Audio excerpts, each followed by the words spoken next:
선수들은 지금 괜찮지만 정말 이기고 싶었어요. 이기고 싶었고 지금도 다시 생각하면 너무 마음이 아프고 눈물이 날 것 같은데 더 좋은 모습을 보이지 못했던 부분에 있어서 개인적으로 너무 죄송하다는 말씀 드리고 싶고 또 저희 팀원들한테도 너무 미안하다는 말을 꼭 하고 싶고요. 국민분들한테 너무 송구스러운 마음뿐입니다. 제가 너무 부족했고 저희 지금 선수들 참 많이 실망하고 힘들어하고 있을 텐데 저한테 질책하시고 감독님이 질책을 받는 거에 있어서 저는 좀 너무 안타깝다고 생각을 해요. 자, 축구 지켜보는 국민분들도 많이 답답하면서도 안타깝고 안쓰럽기도 하면서도 약간 살짝 화도 나고 아마 이런 기분들이 오늘 새벽에 드셨을 것 같기도 합니다. 자, 지금부터 축구 얘기 좀 해볼 텐데 우선 오늘 새벽에 했던 경기 요르단전이죠. 이 결과부터 좀 한눈에 좀 정리했습니다. 보시죠. 이렇게 됩니다. 자, 아시안컵인데요. 우리나라는 국제축구연맹 피파 23위고요. 요르단은 87위. 일단 랭킹 자체가 비교가 안 돼요. 자, 큰 숫자. 근데 우리는 0, 요르단 2, 0대 2로 우리가 참패를 했죠. 요거. 오늘 박찬하 축구 해설위원 오늘 전문가를 좀 모셨는데요. 특별히 좀 나오셨습니다. 오늘 새벽 경기만 일단 집중해 보죠. 그 앞서 여러 경기가 있었지만 오늘 새벽 경기만 집중해 보겠습니다. 지금 축구 팬들 반응 보면은요 정말 좋지 않거든요. 요 제가 이 질문에서 말씀하시기 전에 축구 팬들이라고 할 수 있는 분들 반응 좀 준비된 게 있거든요. 영상이 좀 하나 준비되어 있는데 그거부터 좀 확인해 보겠습니다. 왜 나와? 나 정말 노? 와. 그래도 열심히 했겠죠. 근데 문제는 이제 야 똑바로 해야지. 뭘 하자도. 하고 공격수면은 슈팅 하라고 막 이런 거 아무 자기만 그냥 편안하게 여기서 선수들만 보고 있냐고 감독이 선수들 요리해 갖고 경기 더 뛰게끔 만들고 뭐 전술적으로라도 뭐 자, 축구 팬의 모습 그리고 전직 축구 선수의 약간 이게 도대체 뭡니까?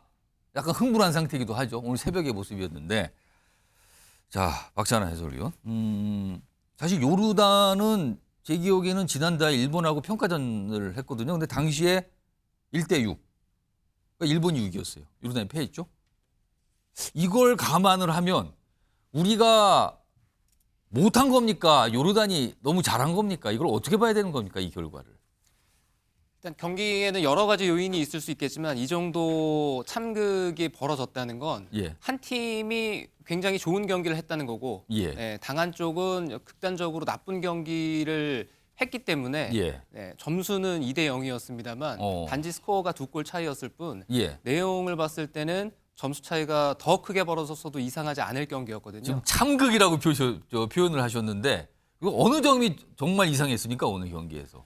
오늘 경기에서는 우리 대표팀이 모든 게 이상했고 그리고 이 요르단과의 준결승 4강 경기는 대한민국 대표팀이 크리스만 감독 부임 이후로 우려했던 시선들이 있었어요. 그러니까 이 감독이 걸어왔던 길을 봤을 때 우리 대표팀을 맡으면 우리 대표팀이 잘못된 방향으로 갈 것이 자명한데 그런 불안감이 있었는데 그런 것들이 2023년에 유럽 평가전을 시작으로 무실점 행진들이 이어졌고요. 그리고 나서 10월 A매치부터는 우리가 대량 득점에 성공하면서 연승 행진을 내달렸습니다.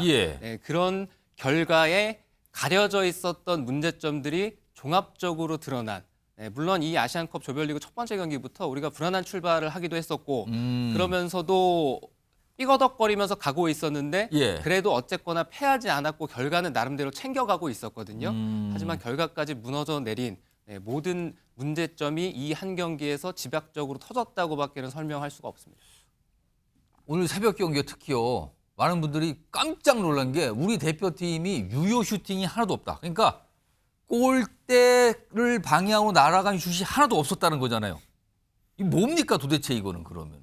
사실 유효한 슛이라는 거는 평가를 어떻게 하느냐에 따라서 크게 가치를 둘 수도 있고 비중을 낮게 잡을 수도 있습니다. 왜냐하면 유효한 슛이라는 것은 골대 안으로 향하는 슛이 유효한 슛으로 기록이 되기 때문에 땅볼로 힘없이 굴러가서 골키퍼에게 안기는 공도 사실 유효한 슛으로 기록이 되거든요. 그래서 우리가 유효한 슛이 기록되지 않아도 얼마나 많은 기회를 잡았느냐 그 부분도 이제 같이 살펴볼 필요가 있는데 종합적으로 살펴봤을 때는 우리가 요르단과의 경기에서 중요한 아주 좋은 기회들을 거의 잡질 못했고요. 그런데 예. 좋은 기회를 많이 잡지 못했던 건 단순히 요르단과의 경기뿐만이 아니었습니다. 아. 네, 16강 사우디아라비아와의 경기 그리고 8강 호주와의 경기까지도 결과를 가져왔을 뿐 우리가 제한된 기회 속에서 결정력을 뽐내서 우리가 기록을 의식하지 않아서 그렇지 예. 사실 그 경기들도 우리가 졸전이라면 졸전이었거든요. 지금 설명을 하시면서 지금 이 박찬하 해설위원이 졸전, 참극, 예상됐었다 이런 표현들 쓰셨거든요. 오늘 경기 이전의 경기, 그러니까 조별리그부터 16강, 8강 경기 그 결과를 좀 한눈에 정리를 했는데 화면에 있습니다. 자 보시면요. 조별리그 3경기 있었잖아요. 그러니까 한 번 이기고 2번 무승부인데요. 우리가 상대했던 여기 요르단도 여기 또 있네요. 그때 당시 무승부였어요. 근데 그 팀들의 현재 피파 랭킹이 뭐 여러 가지 얘기가 있지만 그래도 가장 객관적인 그 나라 축구의 전력을 보여주는 거잖아요. 86위, 87위, 132와도 무승부가 있었습니다. 자 그리고 16강, 8강 우리 다 연장전까지 가고요. 특히 16강은 이게 승부 차이 갔잖아요. 사실상 56위. 호주가 그나마 좀 높습니다. 우리하고는 비슷한 수준이고요. 이런 모습이었고요. 그리고요. 다음 하나 더 보죠. 지금 우리 팀에 그럼 선수들의 무슨 문제가 있는 건가? 보세요 일단. 이 화면에 4명이 등장했는데 손흥민, 김민재, 황희찬, 이강인 지금 유럽 프로축구에서 간단하게 말씀드리면 대단한 활약, 다른 표현은 한가닥 하고 있는 선수들입니다. 득점왕에 도전할 수 있는 수준까지 간 선수도 있고요. 이 선수처럼 수비를 잘하는 선수가 있는가라고 하는 선수까지 있습니다. 근데 이런 역대급 선수들을 역대급 전력이라는 평가를 받고 있는데 이런 참극이라고 할 수 있는 결과가 빚은 거거든요. 유희석 국민의힘 대변인이 원래는 이제 정치 분야 논평 때문에 나와 계신데 축구 어제 다 보셨다 그랬잖아요. 다 봤습니다. 질문 하나 하시죠. 저도 참 그 보면서 답답했는데 제가 궁금한 거는 원래 우리 실력이 저렇다고는 믿고 싶지 않아서 핑계거를 제가 찾았는데 예. 혹시 그 앞선 경기들 다 120분 뛰고 승부 차이까지 했던 그 여파로 피로가 누적돼서 체력 때문에 혹시 실력이 안 나온 건 아닐까 한번 여쭙고 싶습니다. 분명히 체력적인 요인도 크게 문제시 됐을 겁니다. 연장전을 2번을 치렀고요. 우리가 호주와의 경기가 정말 고비였던 건 역대 아시안컵에서 우리가 연장 경기를 많이 했습니다. 그런데 연장전을 치르고 나서 다음 경기의 결과가 거의 다 안 좋았거든요. 우리가 1972년, 1988년, 2000년 그리고 2007년부터는 지난 대회까지 매 대회 연장전을 했어요. 그런데 연장 치르고 나서 우리가 가졌던 경기에서 이겼던 적이 2015년 대회 한 번밖에 없습니다. 네, 그럴 정도로 연장에서 많은 힘을 쏟아붓고 나서 그 다음 경기가 안 좋았다는 건데 그런 체력적인 요인들이 발생한 것도 근본적으로는 조별리그를 우리가 잘 치르지 못했다는 거. 그리고 조별리그 3차전 말레이시아와의 경기를 우리가 큰 의미를 두지 않았어도 되는 경기였거든요. 16강 진출이 이미 결정된 상태에서 경기를 했는데도 크린스만 감독은 주전 선수를 모두 다 투입하는 강수를 뒀음에도 결과를 챙기질 못했습니다. 그리고 16강전에 다시 한번 전력 두고 8강전도 마찬가지고 이 4강전까지도 큰 변화 없이 대회를 치러가고 있잖아요. 그러니까 우리 대표팀의 이번 대회의 모습을 보면 크린스만 감독이 우리 대표팀을 이렇게 이끌고 있어요. 장점을 극소화시키고요. 약점을 극대화시키는 악전고투의 연속이었거든요. 아니 그게 가능합니까? 장점을 극소화하고 단점을 극대화하는 게 가능합니까? 크린스만 감독은 가능합니다. 그래서 우려를 했던 거고 이 4강까지 올라온 것도 그런 악전고투 속에서 선수들의 전력 투구 덕분이거든요. 우리의 그 뛰어난 선수들이 아니었더라면 4강이라는 성과도 사실상 어려웠을 것이고 결국에는 그런 선수들의 전력 투구만으로는 한계에 봉착하는 순간이 올 수밖에 없는데 그 순간이 요르단과의 4강이었던 거죠. 지금 클린스만 감독 얘기 계속하고 있는데요. 오늘 경기 끝난 뒤에 뭐 기자회견하고 질문도 받고 그런 과정이 있었어요. 거기서 나온 감독의 말이 있습니다. 들어보시죠. I'm not planning to do anything. I plan to analyze this tournament, go with the team back to Korea, and then obviously talk with the federation of what was good and what was not so good in that tournament. For me, it's normal to congratulate the other coach when his team was better in a game. You know, this is, I think that is a sign of respect towards Jordan or whoever team you meet and you get beaten by. You know, they deserved this win today. They were the better team. You know, but this is for me just totally normal. 자, 이번에는요, 전반전만 보시다가 화가 나서 주무셨다는 한민수 민주당 대변인께 좀 질문 기회 드리죠. 말씀하세요. 우리 뭐 소개를 그렇게 하시니까 우리 대표팀께 정말 미안합니다. 근데 제가 호주전은 연장까지 다 보고 예. 정말 열심히 응원했습니다. 했는데 어제 전반 볼 때 뭐 제가 축구를 잘하는 건 아니지만 예. 너무 패스가 이상한 데로 가는 거예요. 우리 선수뿐만 아니고 우리 경기장 밖으로도 차버리고 이건 좀 이상하다 하다가 더 보면은 여러 가지 저한테 안 좋을 것 같아서 이제 끄고 잤습니다만. 안 좋을 것 같아서 주무셨다고요? 그런데 우리 선수들 좀 전에 손흥민 선수랑 황희찬 선수 나왔지 않습니까? 근데 우리 국민들께 되게 죄송해하고 하는 모습과 지금 우리 감독님의 모습은 좀 다른 것 같아요. 제가 느끼기에. 우리 팀이 이렇게 역대 최강이라고 하는데 어떻게 이렇게 훌륭한 정말 잘하는 선수들 모아가지고 어제 같은 경기를 펼치는지 제가 볼 때는 감독의 책임이 가장 큰 거 아닙니까? 근데 클리스만 감독을 많은 축구 팬들이 지금 이제 경질 요구를 하는데 어떻게 하는 게 좋습니까? 이 요르단과의 4강에서 우리가 패하면서 결승을 못 갔잖아요. 예. 그리고 그리고 아시안컵에 64년 만에 이제 정상 도전이었는데 그것도 실패로 끝났습니다. 예. 근데 분위기 자체가 4강에서 탈락해서 마음이 너무 아프긴 하거든요. 네, 화도 많이 나고 속상하기도 한데 예. 근데 여론 자체가 지금 들불처럼 끌어오르고 있어서 진짜 안 좋습니다, 지금. 이거는 한편으로는 참 다행스럽다는 생각도 들어요.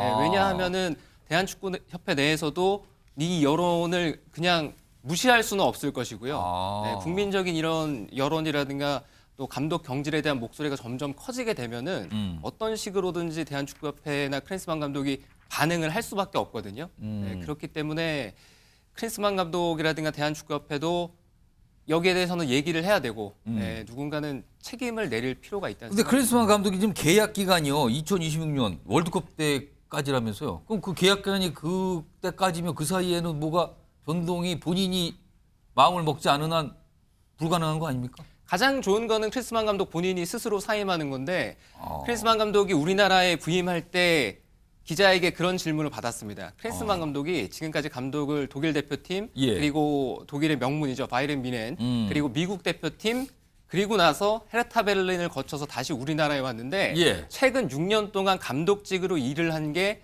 헤르타 베를린 시절에 한 약 2개월 정도입니다. 나머지는 뭐였어요, 그럼? 다른 나머지 시간 동안에는 야인으로 있었어요. 그래서 그 어느 곳에서도 이러한 대우로 클린스만 감독을 감독으로 부르진 않았습니다. 감독의 공백기가 한 6년 정도 있었다는 거였습니까, 그럼? 6년 3개월 동안 약 2개월 정도 중간에 일을 했는데 공백기는 한 3년 이렇게 보시면 될 것 같고요. 중간에 한번 하고는 네, 중간에 잠깐 있었어요. 전후로 공백기가 한 3년씩 있었다. 그래서 클린스만 감독이 우리나라 대표팀을 맡는다고 했을 때 여러 이제 우려가 있다고 말씀을 드렸잖아요. 그런 것도 우려였고요. 헤르타 베를린에서 감독직을 사임할 때는 SNS 라이브 방송 도중에 갑작스럽게 사임하겠다는 결정을 내렸어요.